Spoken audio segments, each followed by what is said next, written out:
تنازعات کے فیصلے روایات کے مطابق ہوتے تھے۔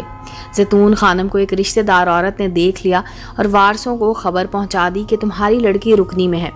جو ہی رمضان کو اطلاع ملی کہ لڑکی کے ورثاء آ رہے ہیں، وہاں کے رواج کے مطابق فوراً علاقے کے سردار کی پناہ میں دے دیا تاکہ زیتون خانم قتل ہونے سے بچ جائے۔ خوش قسمتی سے خانم کو سردار نے امان دے دی، مگر اس کا فروخت کیا جانا لازمی قرار پایا کیونکہ وہ گھر سے فرار ہوئی تھی۔ جان بخشی کے بعد اس کو فروخت کر کے رقم ورثاء کو دی جانی تھی۔ یہی جرگے کا فیصلہ تھا۔ یہ غربت کا مارا علاقہ تھا۔ خانم بہت حسین تھی مگر اس کو خریدنے والا کوئی نہ تھا۔ قاسم رمضان کے ایک شاگرد کے پاس چھپا ہوا تھا۔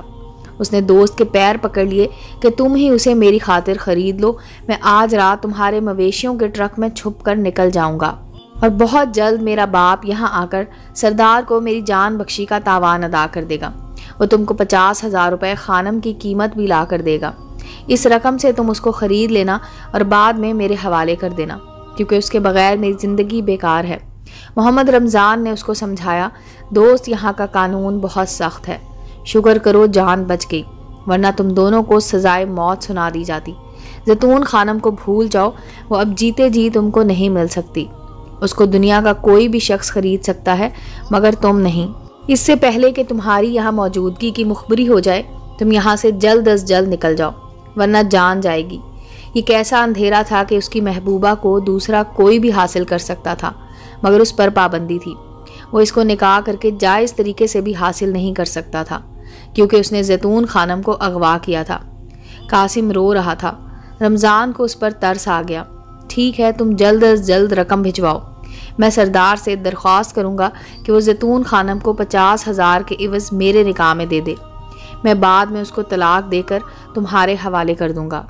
وہ عذاب بیان نہیں ہو سکتے جو رقم حاصل کرنے کی خاطر قاسم اور اس کے باپ نے اپنی جان پر جھیلے۔ انہوں نے گھر بار، مال مویشی، سبھی کچھ کوڑیوں کے مول فروخت کر دیے۔ حسب وعدہ رقم محمد رمضان کو وقت پر دی گئی۔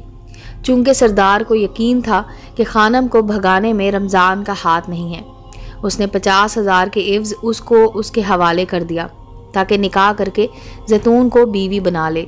قاسم منتظر تھا جلد رمضان اس کی خانم کو لے کر ملتان آئے گا، تبھی سارے انتظامات مکمل کر لیے۔ اس کا ارادہ تھا کہ نکاح پڑھوا کر وہ خانم کو کراچی لے جائے گا، وہاں محنت مزدوری ملے گی اور ان کو زندہ رہنے کا حق بھی مل جائے گا۔ 4 ماہ گزر گئے۔ قاسم نے سوچا حالات موافق نہ ہوں گے، غالباً اس کا دوست مزید احتیاط سے کام لے رہا ہے، تبھی خانم کو نہیں لا سکا۔ قاسم پر یہ انتظار قیامت تھا۔ وہ ملتان میں سراج کے پاس ٹھہرا ہوا تھا جو روز و شب اس کو تسلیاں دیتا تھا، کیونکہ رمضان پر کامل بھروسہ تھا کہ دھوکہ نہ کرے گا۔ جب 5 ماہ گزر گئے اور رمضان کی طرف سے کوئی پیغام نہ ملا، یہ لوگ واقعی پریشان ہو گئے۔ ان دنوں فون کی سہولت موجود نہ تھی اور نہ قاسم رکنی جا سکتا تھا۔ اس نے منت سماجت کی کہ کچھ کرو۔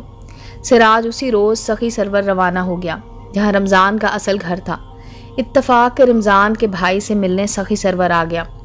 نیا صاف ستھرا لباس زیب تن تھا، چہرے پر مسکراہٹ، بہت اخلاق سے ملا۔ کہنے لگا، میں تمہارے یہاں آنے کا مقصد سمجھ چکا ہوں، لیکن حقیقت یہ ہے کہ میں نے سچ مچ زیتون خانم کو بیوی بنا لیا ہے، کیونکہ وہ بہت خوبصورت ہے اور دوستی کا پاس۔ وہ زیتون کو پا کر بہت خوش تھا، جو کالی ہو کر بکی تھی، جبکہ ایسی عورت سے تو خریدنے والے بھی نفرت کرتے ہیں، باندی بنا کر رکھتے ہیں۔ سراج حیرت سے اس کی صورت تک رہا تھا۔ اس کو قاسم کا دکھ کھا رہا تھا۔ یہ تم نے دوستی کا حق ادا کیا ہے، مجھے تم سے ایسی امید نہ تھی۔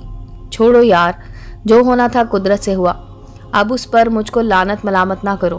50,000 کی رقم بھائی سے لی ہے، یہ تم میرے یار کو لوٹا دینا اور میری طرف سے کہہ دینا کہ بیوی بنا کر طلاق دینا بری بات ہے۔ میں قبائلی ضرور ہوں مگر ایک ٹیچر بھی ہوں اور میں نے کتابوں میں یہی پڑھا ہے۔